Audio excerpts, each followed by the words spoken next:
Hello and welcome to the Full Scottish review of 2023 Part 4. Today we're going to be looking back, casting our minds back to July and August. My name is Brian Liddy, if I haven't said that before. And I'd like to just welcome to the studio William Duguid. William, thank you for coming. And also joining us, zooming in from Wales, is Hugh Marshall. William is a writer, blogger and activist as part of Perth and Kinross Yes Hub. And you're a great supporter of Broadcasting Scotland. It's great to have you in the studio in person. And Hugh Marshall is the founder of Talking Wales. Welcome, Hugh. How are you? Yeah, thank you.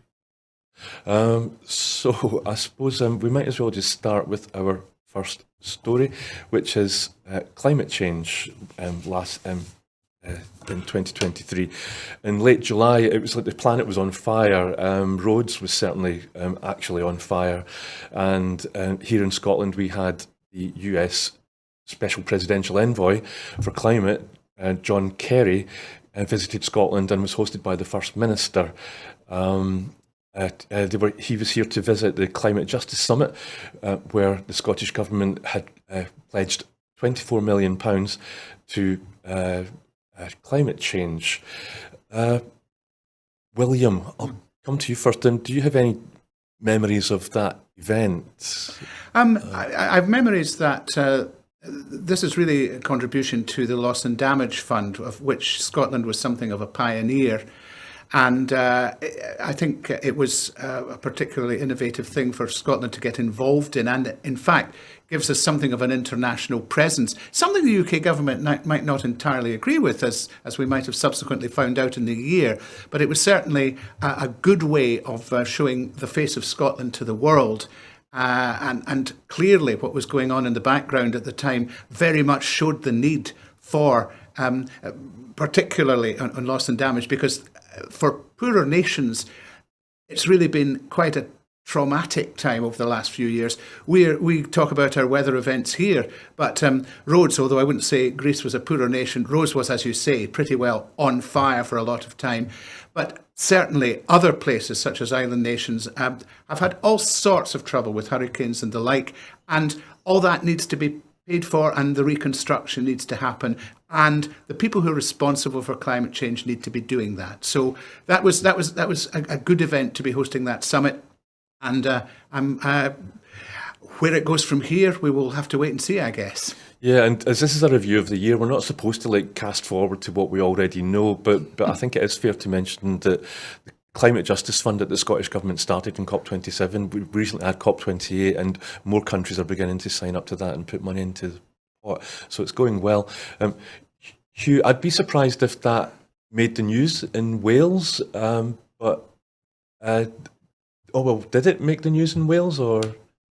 It's the first I've heard about it, so Yeah. No, it didn't. But again, that's just sort of making it clear the issues we have with the media landscape here in the United Kingdom is that everything tends to be projected from London, and we don't get that news travelling in between our two countries.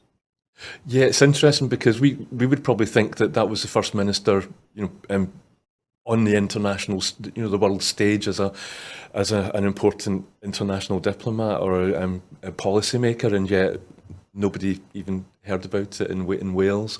But the next thing maybe about climate change that we can look at is in July of 2023, Labour clawed £28 million back for climate change that they had previously committed to. Hugh, I'll come to you first on this one. I would imagine that is something that did register in the news in Wales.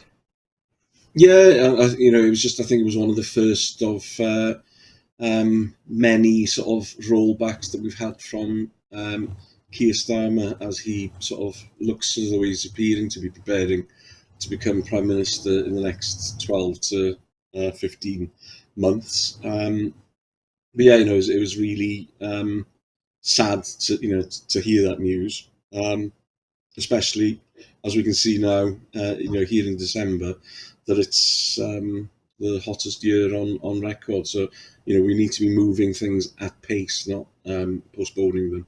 as Rishi Sunak has done. And we're going to be talking about UK politics a bit later on, so we can go into it in a bit more detail about the kind of changes that UK Labour have been making to policy statements and how they've been reversing them. In August last year or this year, the UK government planned to drop another £11.6 million that they had pledged for climate change as part of the G20. And William, I think you're better up on that than I am. Do you remember it? The big question for me is really whether the two parties that are likely to be in power in the United Kingdom, whether they are actually taking climate change seriously. And this was just one example during July and August of a trend to be sort of backtracking. And I look back to COP26 in Glasgow, and okay, it was a bit watered down at the end, but we had hopes that that might go somewhere. And it just seems to me that everything since then has been a form of rowing back. And certainly in terms of drilling for oil and new fields, the UK government seems to be very keen on that. And certainly the oil companies are lapping this up.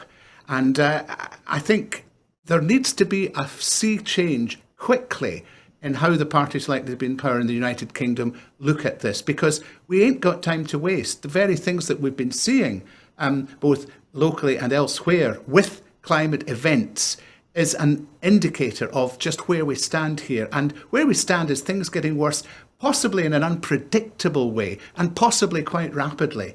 And it may already be that we're past the tipping point, but we really need to do better. And Hugh, I'm just wondering what your recollections are of that. You know, how do you think the UK looks in relation to the other G20 countries when it comes to how much money is being committed to climate change?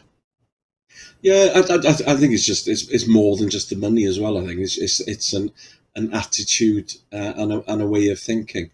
You know, the fact that you've got the Tories are rolling back or trying to have this war on motorists as a populist sort of approach. You know, the reality is, and especially amongst younger people, the environment is the most important topic. But unfortunately, as you say, you know, the leadership in the political parties are older people who seem to think that they can kick the can down the road. Sadly, by the time the can has been kicked down the road will have melted and disappeared under the sea. William, you said in your response that you thought that possibly we may already have passed the tipping point, the point of no return. We've all been looking through the scripts here when we've been preparing for this show today, and there was one memorable prompt that I saw and I remember from the running order, which said, what are we going to do when the planet is on fire and there's no water left to put the fires out? Does that seem like something that might happen? Bear in mind that I am an inherently pessimistic chap. I see things getting more chaotic in all sorts of ways as I get older. Maybe this is part of getting older. I don't know. But it's a valid question. If we quickly get to the point where there's actually not much we can do to stem an already out of control situation, then that is big trouble, not just for this species, but for many species. And don't worry about the planet. The planet will be fine. Probably it'll be fine when it's flushed us out.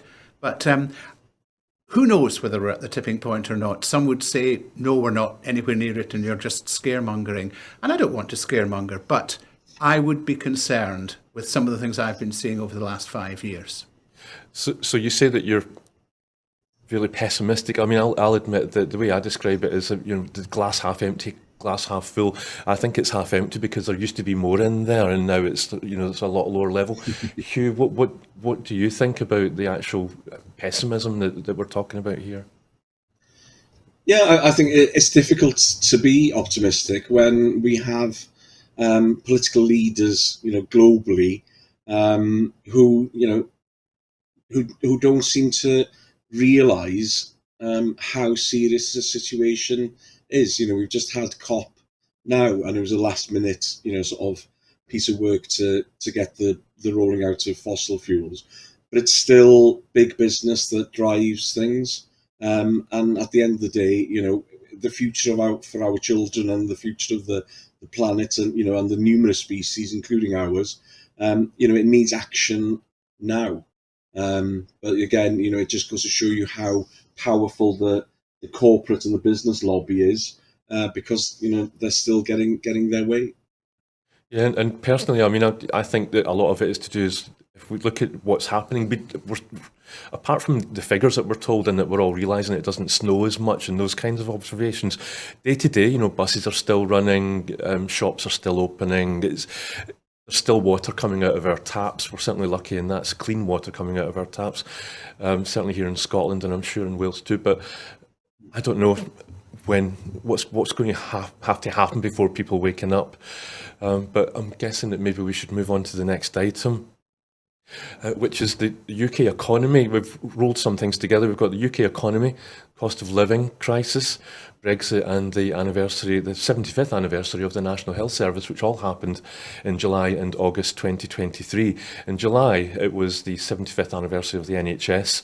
The notes that we were casting our eyes over for the past programmes when we reported on that, there were lots of references asking about whether the NHS had a secure future.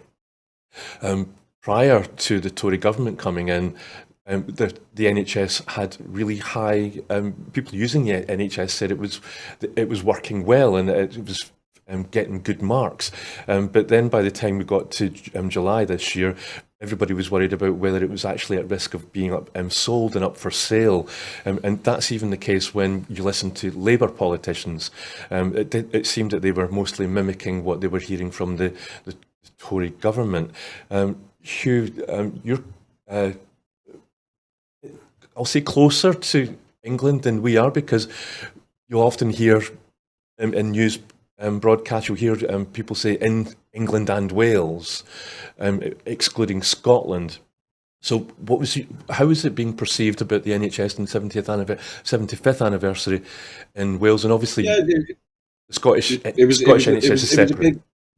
Yeah, sorry. The 70th anniversary was a big thing in Wales, primarily because of the Welsh connection with Aneurin Bevan, because obviously with health services being set up, a lot of it based around how the unions organised healthcare, especially in the South Wales valleys in the coalfields. Yeah, there is concern about the NHS, because obviously the NHS in Wales is one of the worst performing in the UK, and it's also the only one that's being run by a Labour administration, which is something that's worth remembering. We've got one of our health boards. I think we've got 5 or 6 health boards in Wales. One of the biggest in the north has been in special measures for some time.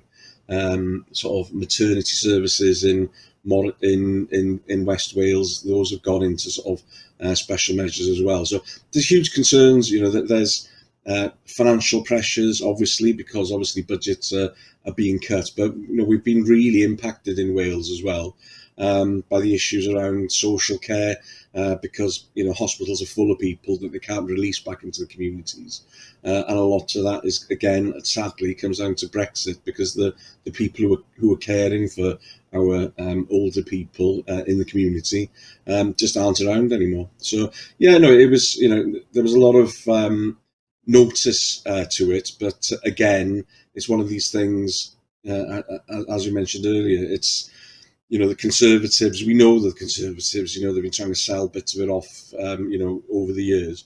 But it is concerning to thinking, if you've got a Labour government coming in, that they seem to be heading down the same route. Because I think Wes Streeting, as a potential health minister in England, I think it's going to be a good thing, because obviously what happens in Wales and Scotland, a lot of those are consequentials of what happens in England and how they spend those things. So yeah, it's worrying times, and again, we'll have to wait and see. But yeah, I can't see things getting better very soon. It's good of you to bring in Brexit when you said that there's less staff, or there's more vacancies, people that used to work in the NHS from other countries, and they've gone obviously because of Brexit. So thank you for bringing that in. William, so health has devolved to Scotland, to Holyrood. Hugh was talking there about how things are in Wales. Is it different? Was the 75th anniversary and how things looked on the 75th anniversary different to how it looks in England and Wales? I would say that Scotland has always valued its NHS, and therefore it resonated for that reason. I wouldn't think it was significantly different from Wales in that regard, and Wales has, of course, as you said, got the history with an Iron Bevan, and Scotland has got the history with what was going on in the Highlands and Islands before there ever was a health service. And in terms of the state of the health service in both Scotland and Wales, I wouldn't blame the respective devolved administrations at all, because it is down to funding. It is ultimately down to consequential funding. The Tories began the privatisation from about 2012. Get it right, William. And that was the start of the slippery slope, and it's just accelerated ever since. And that has an impact on the money that's available to the devolved administrations to run their health services. On top of which, of course, all the health services in the UK suffered a huge blow with COVID, and that was what really set the waiting lists into reverse in a big way, or rather made them grow big time. And to fix that, there needs to be significant funding going in, sums that we can't even contemplate either government likely to be in power putting in there. And therefore, without either Scotland or Wales becoming independent and being able to do something about this themselves, I don't see how it's going to get any better. And that's a problem. And as we said, immigration into Scotland. We need immigration. The English may not think they need immigration, but I'll bet the Welsh need it, and we certainly need it. Just to have people of working age to run things like the NHS. And people have so many stories of, who looked after them in the health service. And very much of the time, it's basically immigrants, because that's the sort of skill set of people that have been coming across that now we're not such an attractive proposition for following Brexit. And it's tragic.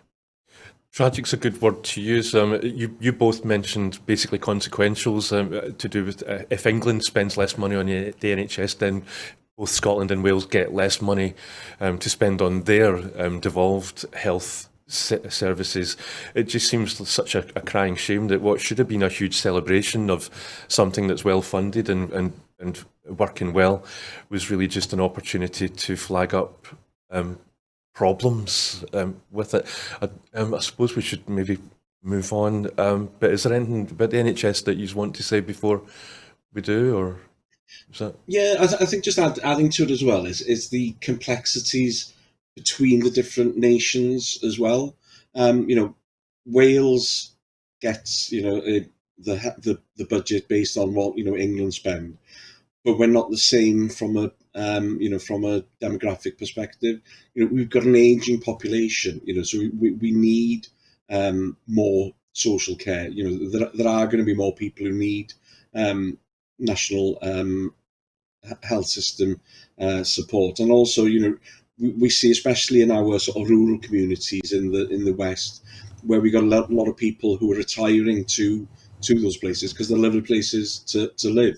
But we're seeing young people leaving those communities because there's no work opportunities. So it's having an impact on communities as well as just having a financial one. So I think we need to look at health in a wider perspective as well in the future. Fully agree with that.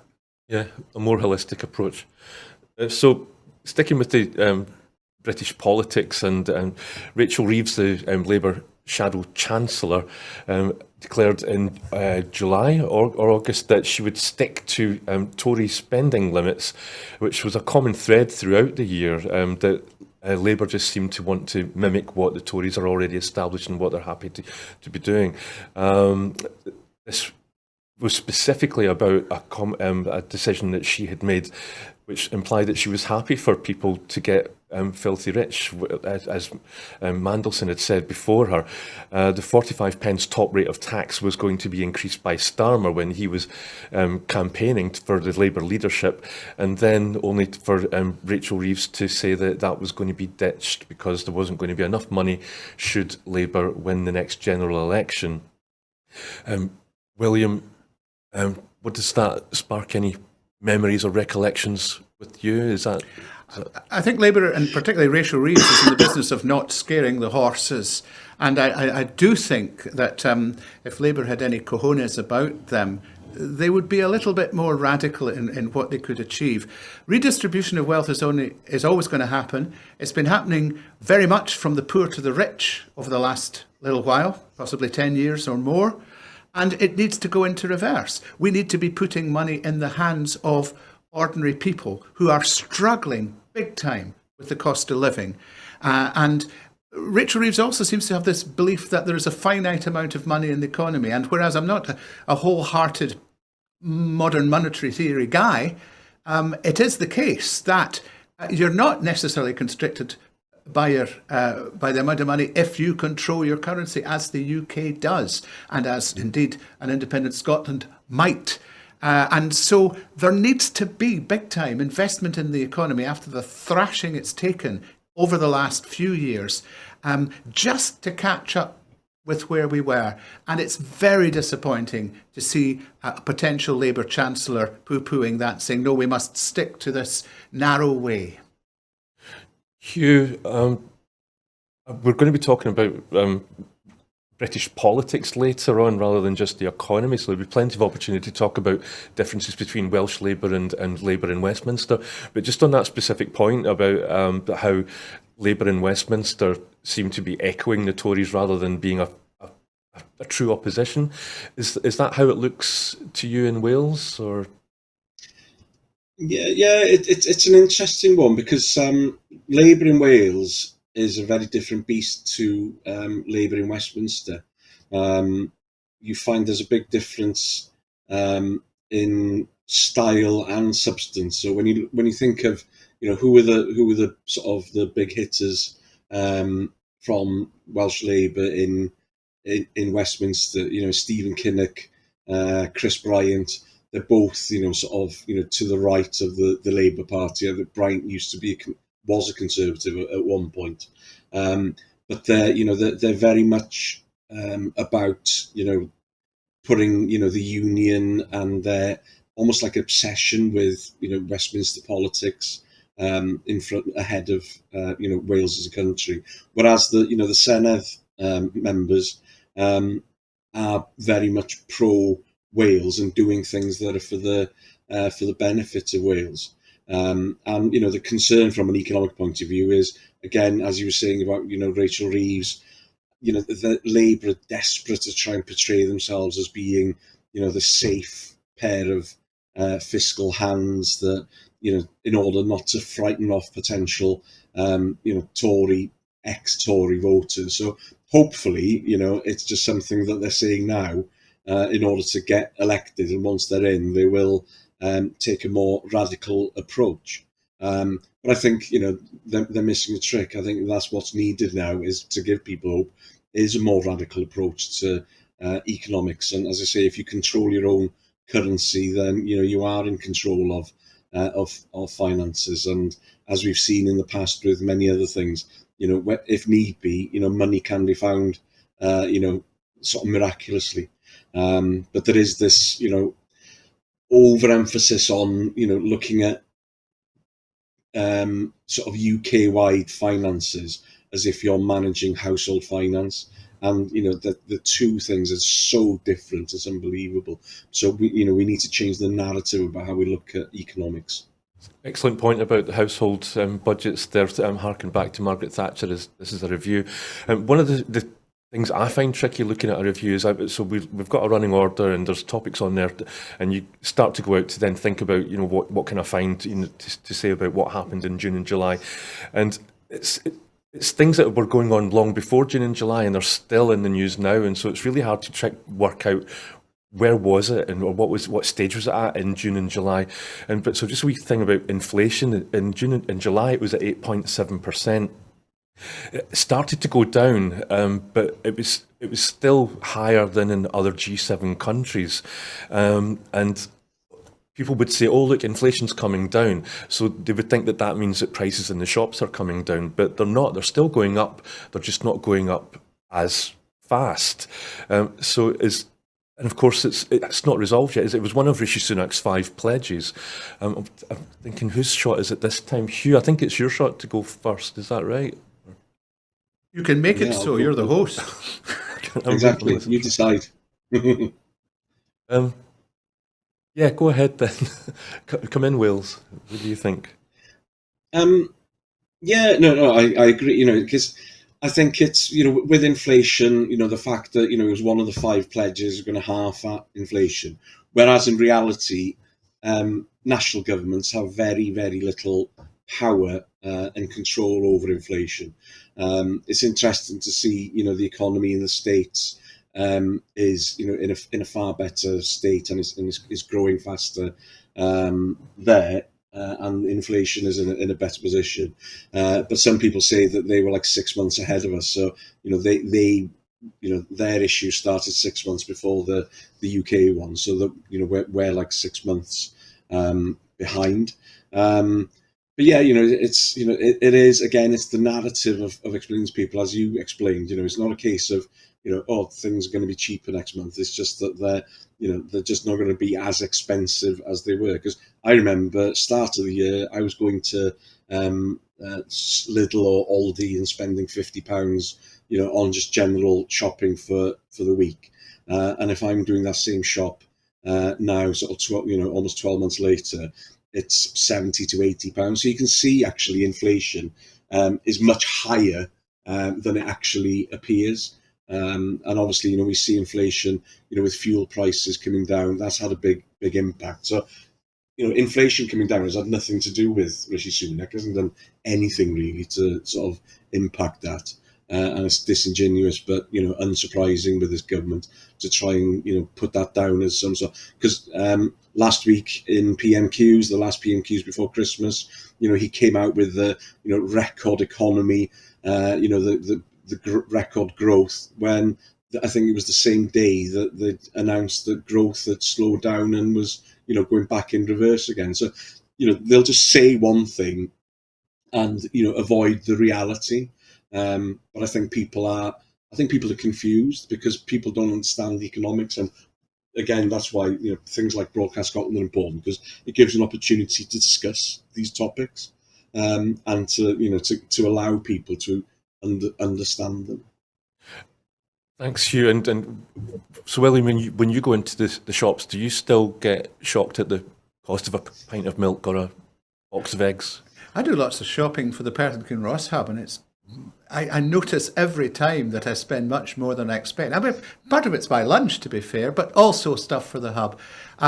It's an incredible price to be paying, and personally, I'm not struggling financially, so I don't feel it. But if you are on a fixed or low income, you are really struggling. And one of the reasons why inflation has remained stubbornly high in this country, to my mind, is the continuing high cost of heating your home. And that's a political choice. It doesn't need to be that way. A second one, you could argue, is Brexit and the cost of doing business. I mean, I know it has been, there have been underlying reasons for inflation being high everywhere, but it has come down faster in other countries than it has with us. And part of the reason is that they don't have the ball and chain around their legs that we seem to have. And so in a sense, yes, I agree with you. When Rishi Sunak made his pledge, there was a fall in inflation probably baked into the future because the underlying causes were kind of taken care of and you could predict what would happen.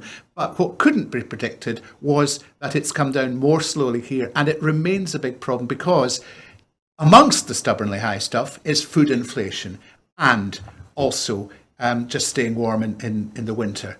And those are massive problems. There's no gain to the economy in having people completely short of money, spending it all on that and nothing else.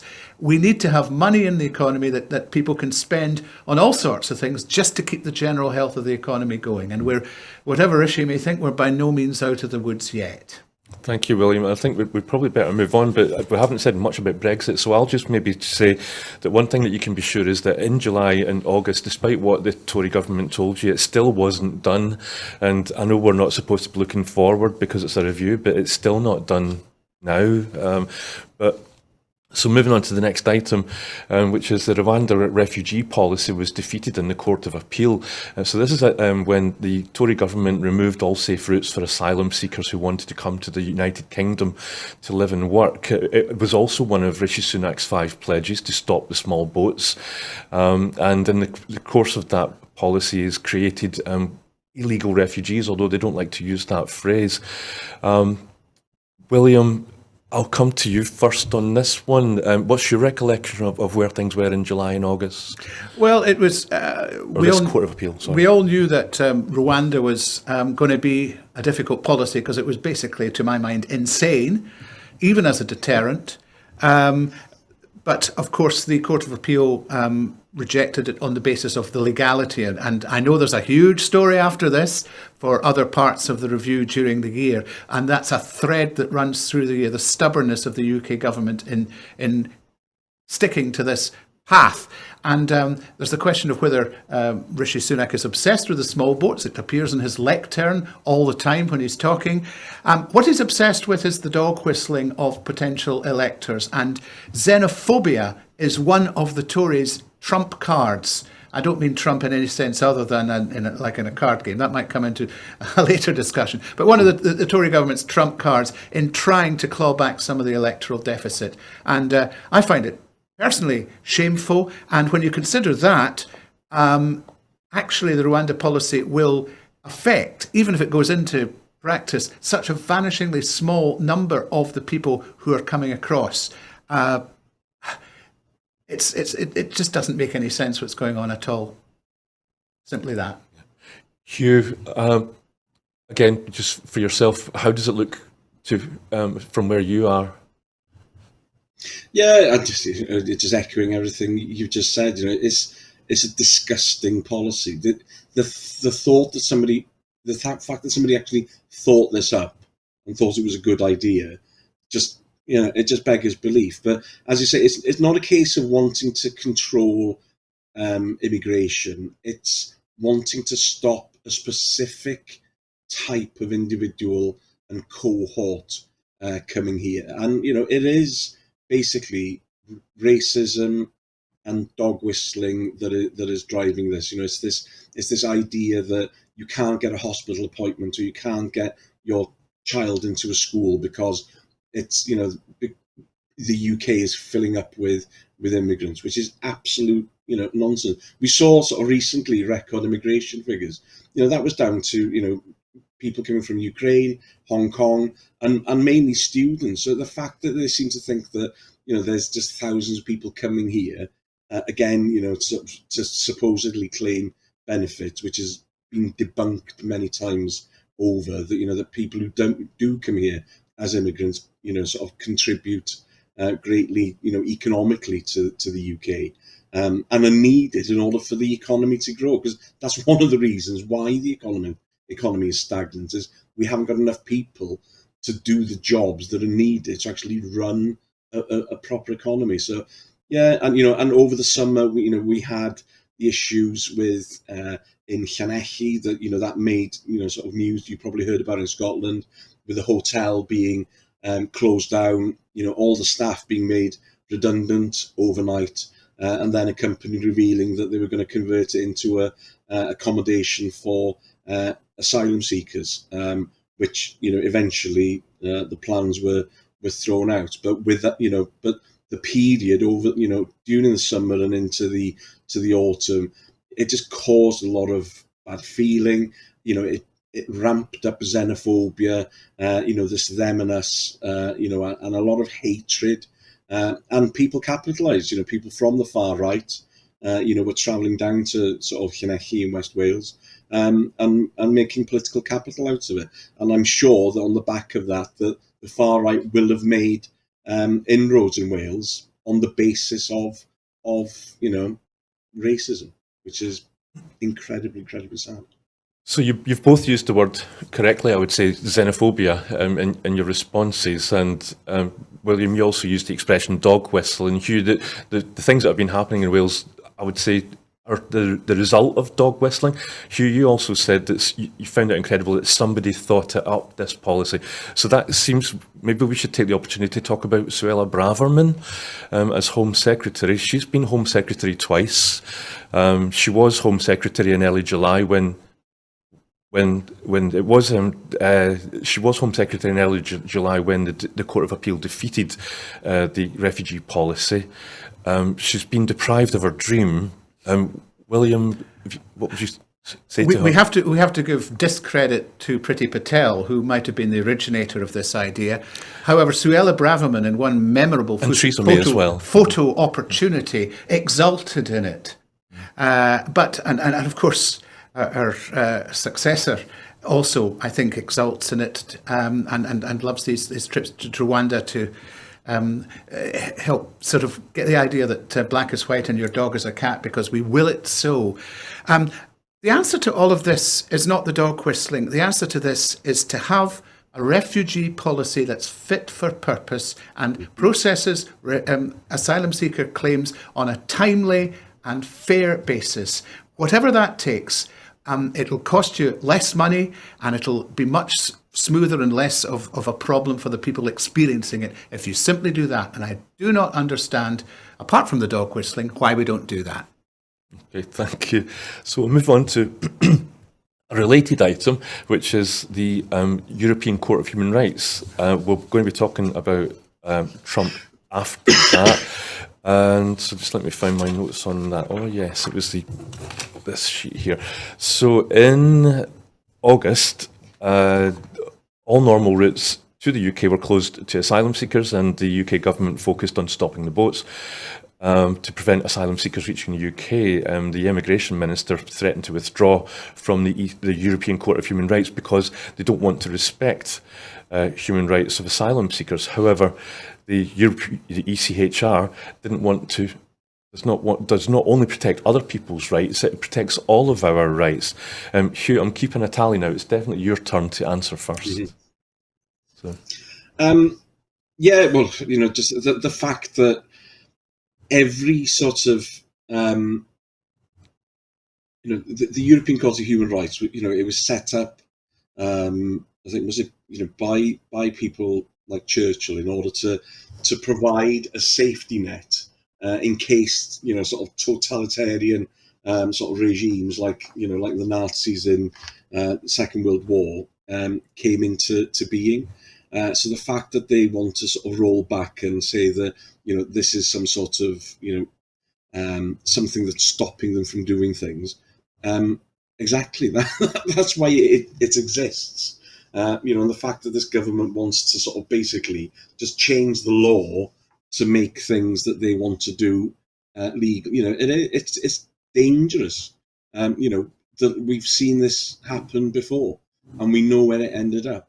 And it ended up with Adolf Hitler being in power, starting a war, and sort of murdering millions of innocent people. So again, it's this. And I know, it sounds sort of crazy to suggest that, but this is where these things start, and we need to sort of nip this in the bud. And again, this is where I find it disappointing, with the opposition that we have from Labour on the UK perspective, that they're not strong enough in answering this back, rather than saying, we need, sort of better, sort of constitutional sort of situation in the UK. They're just trying to mimic the Conservatives. So, it's something that concerns me, but it's something that should be concerning us all, whatever our political leanings. Thanks, Hugh. And so, William, this is another one of those topics that stretches back further than July and August and is still with us now. So what's your thoughts on the risk to all of our rights? You mess with human rights at your peril. It's been a really bad year for human rights the world over. And certainly the attitude of the UK government is not contributing to this. To see the European Court for Human Rights as some sort of meddling court that just stops us from running wild, and we'll do it far better if we just have our own British rights. I have a bridge I can sell you if you think that's interesting. I don't know where it goes from here, but I do fear that there will be more of this, and I don't look forward to that at all. So, would you go as far as to say it's like this is the fascism coming in silently or quietly and pretending to be your friend? And fascism does do that, and would I go so far as to say it's fascism? It certainly has a fascistic look about it, and it's a case of walking and quacking and what it might then be, shall we say. Okay, thank you for that. I think we'll move on to Donald Trump then, which I think is, we're all probably kind of looking forward to this item. So I think it was in August that Donald Trump was recorded on a telephone conversation saying, "Give me a break, guys," just after his election. Yes,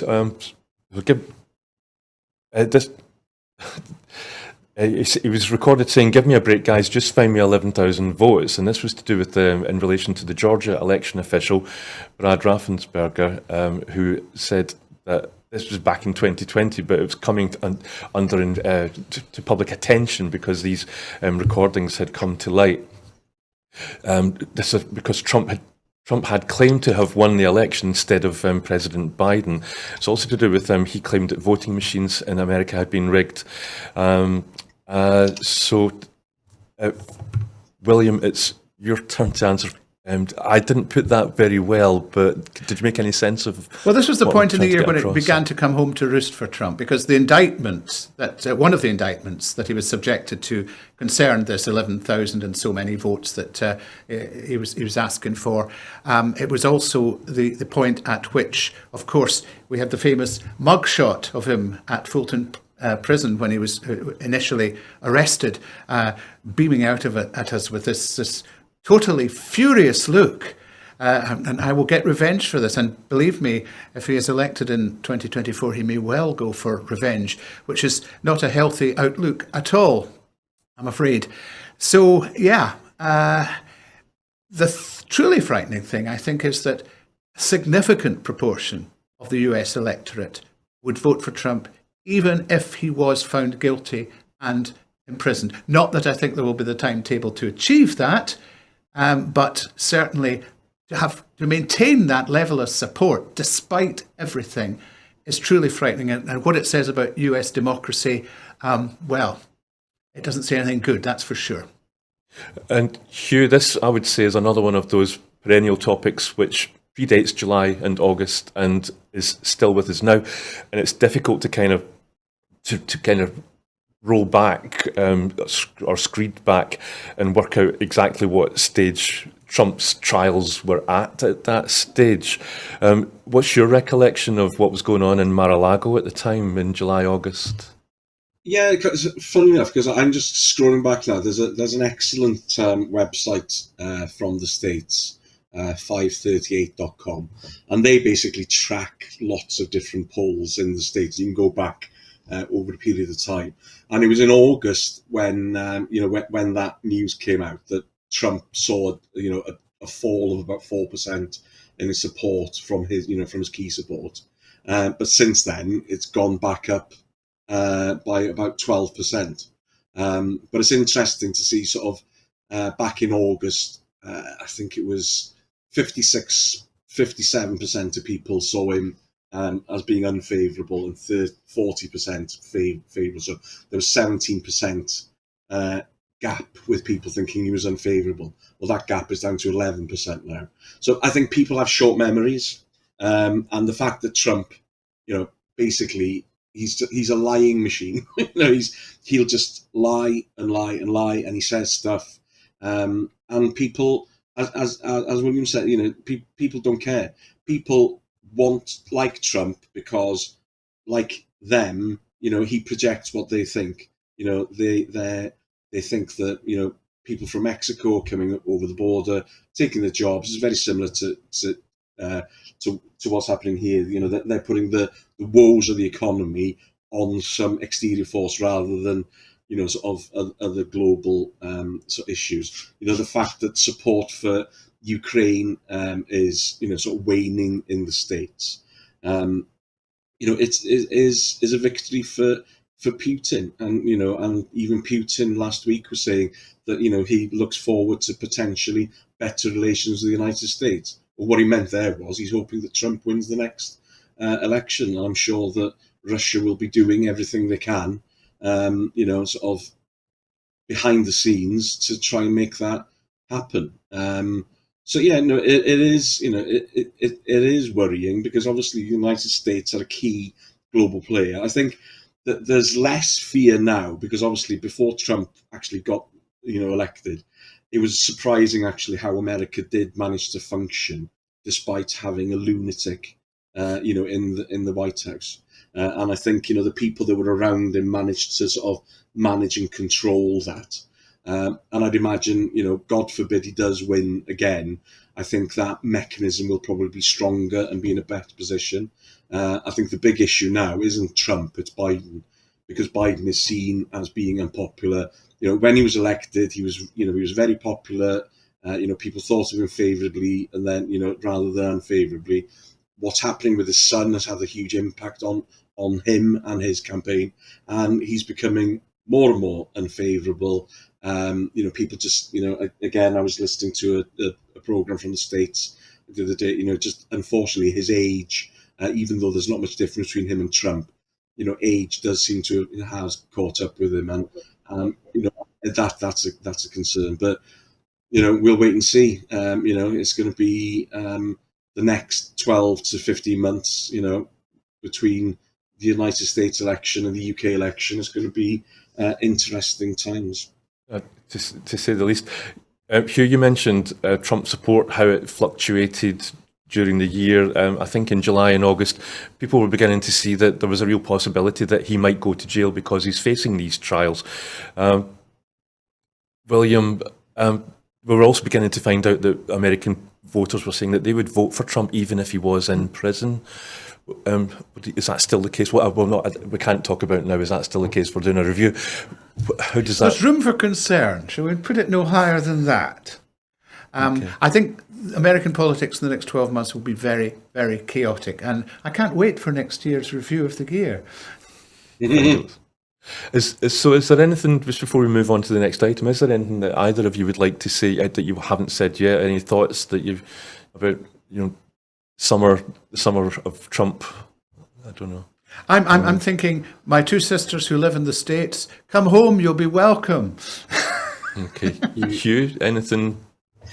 No, well, like I say, it's surprising. I think, you know, the polling does show that if he is found guilty and he is sort of sensible, then his support would fall substantially. But there is still, as you say, a substantial rump, you know, who would do that. But you see interviews on, you know, on social media, on Twitter, with people who have the most bonkers, you know, beliefs in the United States, and you know, that's where we're at, unfortunately. People, conspiracy theorists, you know, sort of going down rabbit holes. And unfortunately, I don't think Elon Musk has been helping much. I think he's feeding, you know, the beast at the moment. Yeah, thank you, Hugh. So the next item is Scottish politics. Also, the Jers figures, and also Scottish Labour being called an optional identity mark, and also differences between Labour in Westminster and in the devolved parliaments. Jers first, I would say. William, I'm going to come to you first because I know that you've got a really good handle on this. Could you maybe just explain what Jers is, what it stands for? Government Expenditure and Revenue Scotland, I believe. It was devised by Ian Lang when he was Secretary of State for Scotland, and it was devised very specifically to make it look like Scotland had one wing busted and couldn't much fly in the other economically. It's composed of a bunch of figures, all of which can be nailed down, if you like, individually, but taken together reach entirely the wrong conclusion. about how an independent Scotland would function. Now, technically, it doesn't purport to show how an independent Scotland would function, but it's used by the opponents of independence big time to say, look, Scottish economy is terrible. Look at this dreadful deficit. There is, of course, no Scottish deficit as such, because Scotland cannot run a deficit according to the law. But it's a notional one. And we get this every year. The announcement of Gers is known as Gers Mass in I think probably both the Unionist and the independence movement. And it needs to be debunked every year, and it is debunked every year, but the debunking doesn't make them mainstream media. So people continue to believe it, and that's the shame of it. And as you say, there is a feeding frenzy on the mainstream media every time it comes out. Hugh, I'm just intrigued. Do you have Gers figures in Wales? No, we don't, but those figures, it is something that is covered in Welsh politics. So when it comes down to it, but again, it's because it's something that can be used as a negative, from unionist media, then that's why we hear about it.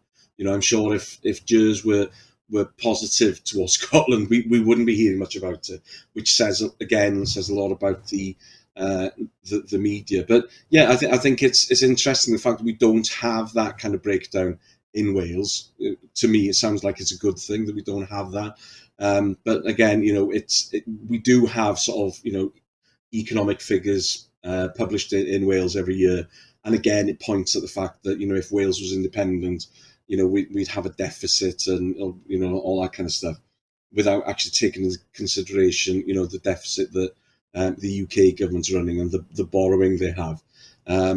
So yeah, no, it's interesting that these things come out, but as you pointed out, it's something that was designed for a specific purpose, and it's not how do we move away from these things, because like you say, and I think as well, we have an issue that we compare things like the NHS in Wales, Scotland, and England, when but they're different. You can't compare apples and pears because we've got different populations. We got different needs.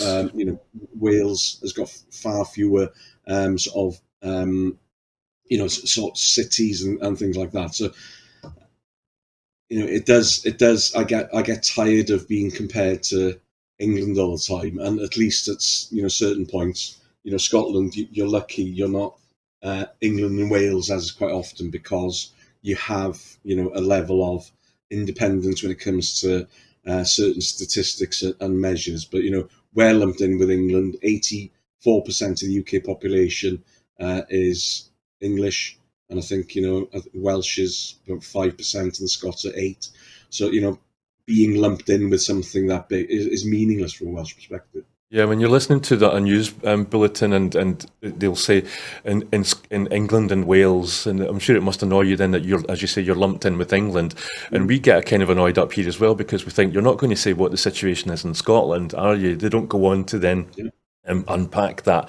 And the flip side to the Gers figures that you were describing, William, seems to be that, and the response is that Gers figures, what they do show is how Westminster has mismanaged the Scottish economy. Would you say that's a fair... Yes. Gers shows how things function under the Union. So if there's a deficit in there, it's entirely down to the Union. Perhaps borrowing costs is a large amount of it. But it says absolutely nothing about how an independent Scotland would operate. Don't get me wrong, there would probably be a deficit in an independent Scotland, because deficits are part of normal government financing. It might even be quite a large deficit to start with, because we would need to invest in the economy. But if you invest in the economy, you get your money back eventually. Yeah, and the most obvious difference between how things are run now from Westminster and how it would be in an independent Scotland is Trident.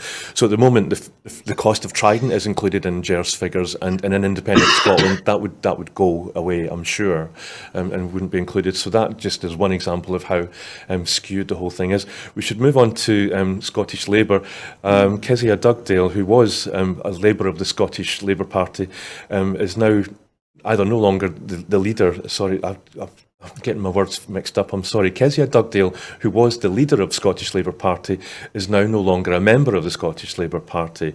And the actual Scottish Labour Party was in July and August branded by the Electoral Commission. It was decreed that Scottish Labour was merely an optional identity mark, meaning it's not a separate political party, and it's just what was the expression that was used? It's just the Northern Branch Office. Northern Branch Office, or the yes. Scottish Branch Office. William, I feel like I've got to come to you again because we're talking about Scottish Labour.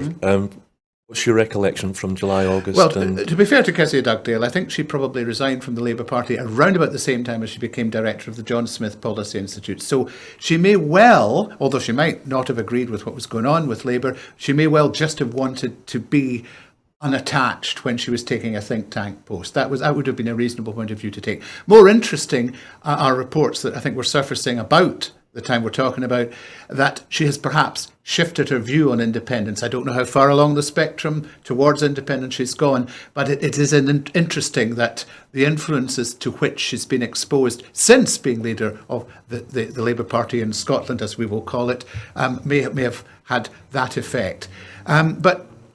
The Electoral Commission knows what it's talking about. So there are tensions for the Labour Party in Scotland, and Anna Sowers has been feeling some of these tensions during the year, particularly as Rachel Reeves has come up with the Iron Chancellor sort of routine. So that's one to watch, particularly as we go into a Westminster election year, and not far behind that in 2026, a Scottish election year. Labour may think they're flying high at the moment, but there's trouble ahead. And forgive me, both to you and William, because I haven't pitched that very well. What we're trying to get at, I suppose, was Keir Starmer in last summer, June, July, made a statement to say that there was no difference in policy between Scottish Labour and the Labour Party in Westminster. But there are differences, certainly, if not policy, certainly statements. Jackie Baillie, a Scottish MP, Labour MP, MSP here, is on the record as coming out against the rape clause. And I suppose I'm just kind of wondering, is there a similar difference, Hugh, between the Welsh Party in Wales, the Labour Party in Wales and the Labour Party in Westminster? Far more than there is between sort of Labour in London and Labour in Scotland, because obviously Labour is is the administration in Wales.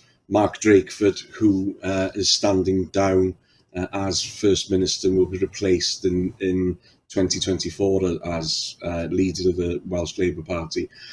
A lot of people are calling on sort of Labour in Wales to become independent, because again, they're the same as Welsh Labour doesn't exist as a part. It is a branch of UK Labour. Starmer is the boss at the end of the day.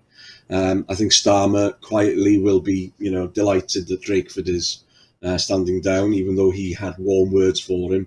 Drakeford was a Corbynite, and the two main contenders, Vaughan Gething and Jeremy Miles, will both be far more palatable to Starmer. With one, Gething, I would imagine, would be even more of a Starmerite, willing to do stuff that UK Labour say. One of the issues we have in Wales is that Labour say, oh, we can't do things because of the Tory government. So, but if we have a Labour government, then we can do things differently. The fact is, when that happens and you do get a Labour government, things don't go differently. Yes, sort of devolution came thanks to Blair, but it was kicking and screaming. It wasn't something they really wanted to deliver on. And it's interesting to note, sort of polling shows that majority of people who vote Labour in Wales support independence. The fact that their priorities are health, education, cost of living. Being independent is on top of their lists, but the majority support the idea of Wales being an independent nation. I think it is interesting. In Scotland, Labour are SNP bad. That's how we see Scottish Labour, is being obsessed with those nasty nationalists. Whereas in Wales, we've got a plan of government for the next 3 years in place that is a cooperation deal between Plaid Cymru and Labour. There's grown-up politics here. Labour and Plaid Cymru work together. A lot of people in Plaid don't like that because they think that there should be stronger opposition.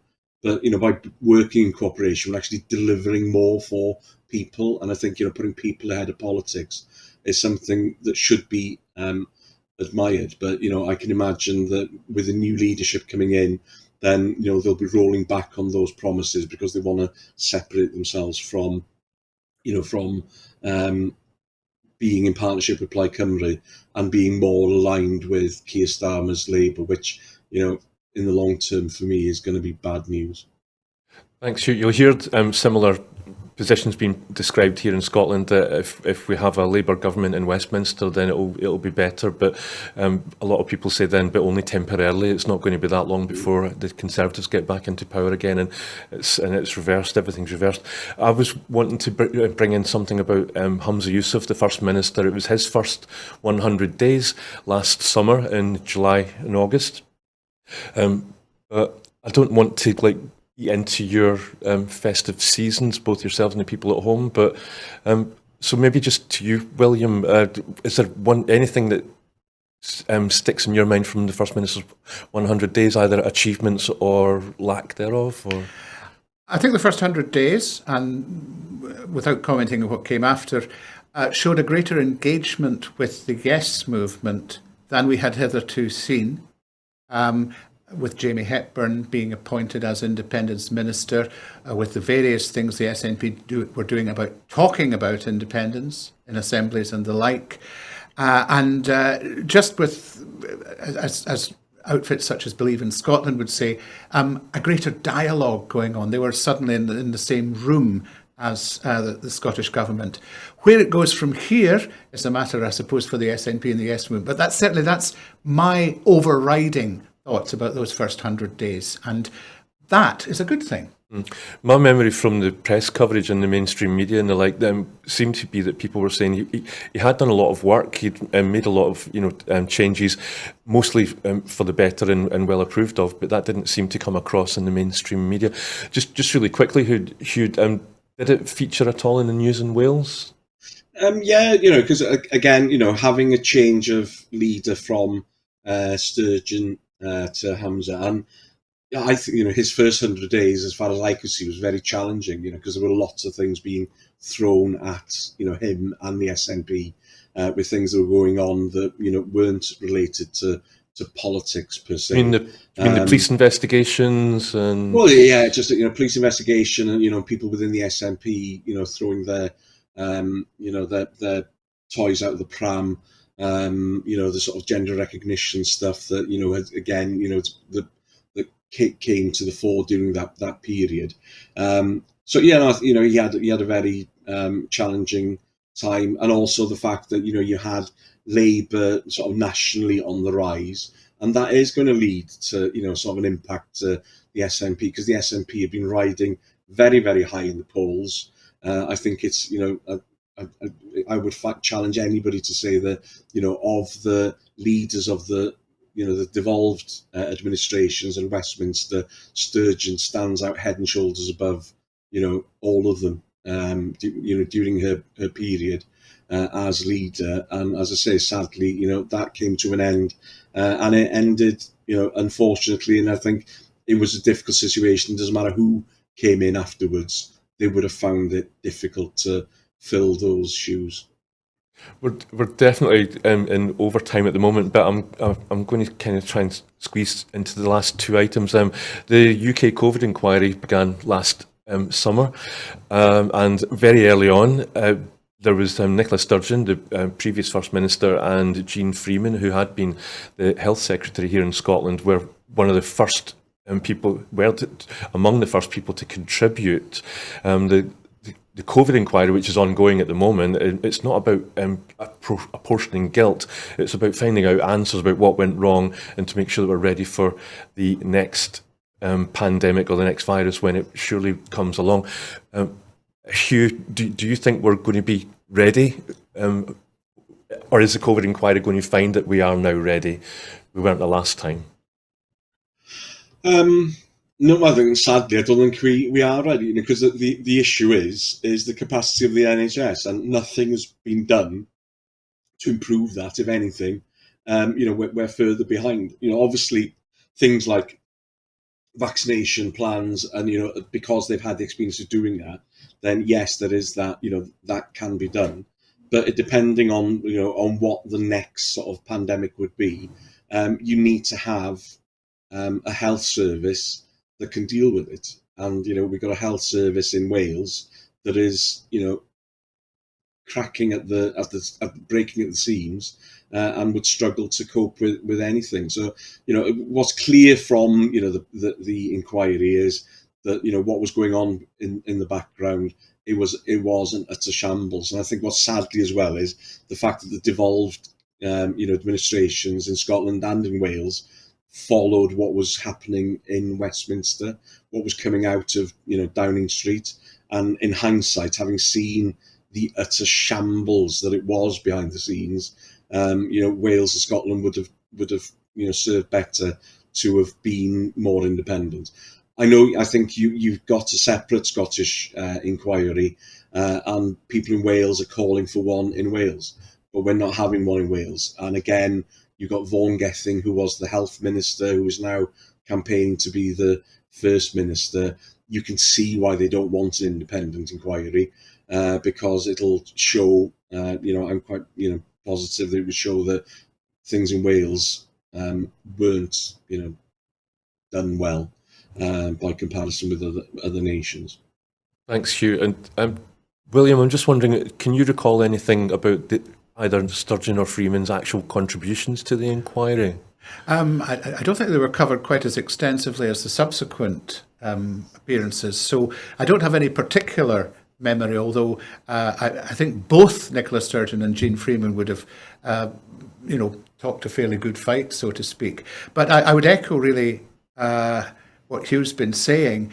I think too much of the COVID inquiry, where it is interesting to find out about the shambles that took place, a lot of it is almost going into tittle-tattle rather than what can we do better next time, because we're nowhere near ready. If there were another pandemic in the coming months, we're in big trouble. And I don't see any engine to take us away from that, which is particularly disappointing, and anything like the investment that we would need in the economy to survive that sort of thing. I wouldn't be too critical of the Scottish and Welsh administrations for following what Westminster was doing, because I think in reality they had very little choice.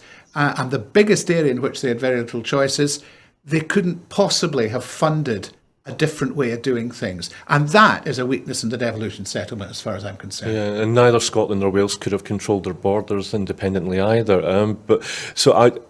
Tell me if you think I'm wrong. You mentioned more recent contributions. I'm taking it you mean from Boris Johnson, Rishi Sunak, Matt Hancock, the whole and panoply, the like. yes. Yeah, absolutely. When I've been listening to their questions and answers, it seems to me that the COVID inquiry did listen seriously to both Freeman and Sturgeon, and so they've not been looking at the mainstream media and what they said about what happened in Scotland during the virus and during the pandemic, and they're using Sturgeon and Freeman's answers to challenge what was the relationship with the devolved nations when you were dealing with PPE or control of the borders, and that's a key topic. If we're going to be the United Kingdom as it is, the relationship between the devolved governments and Westminster has got to be better. And I think the failings in that, it's turning out, were largely down to Westminster, whatever they may claim. And they've said a few things about the Scottish response, but I think Westminster was wanting to give Scotland a good kicking in several regards, and I'm not sure if the same was true of Wales or not, but that could be done a lot better. That's one thing we must get right if we're not, by the time of the next pandemic, actually independent. Thank you, William. Thank you, Hugh. That's well over the allotted hour. I'm so sorry to have kept you this long, but thank you for your patience with me. Hope you both have a happy festive season, and to the viewers at home. Sorry, I haven't let you say goodbye in your We can say own right. goodbye now. Goodbye. Yes. Thank you, Hugh, as well. But yes, that does leave me. All that I have to say is I won't do the scripted usual appeal for support, but as you know, we can only do these programmes because of your generosity. We do have bills outstanding. If you could sign up to give us a few pounds a month, we would be hugely grateful here at Broadcasting Scotland. Of course, if you have some spare time and you want to come in and join the team, then you would be more than welcome to do so. But really, all that leaves me to say is thank you to William and thank you to Hugh for joining us today. And I hope everybody at home has a great festive season. Okay, and we'll see you again soon. Goodbye.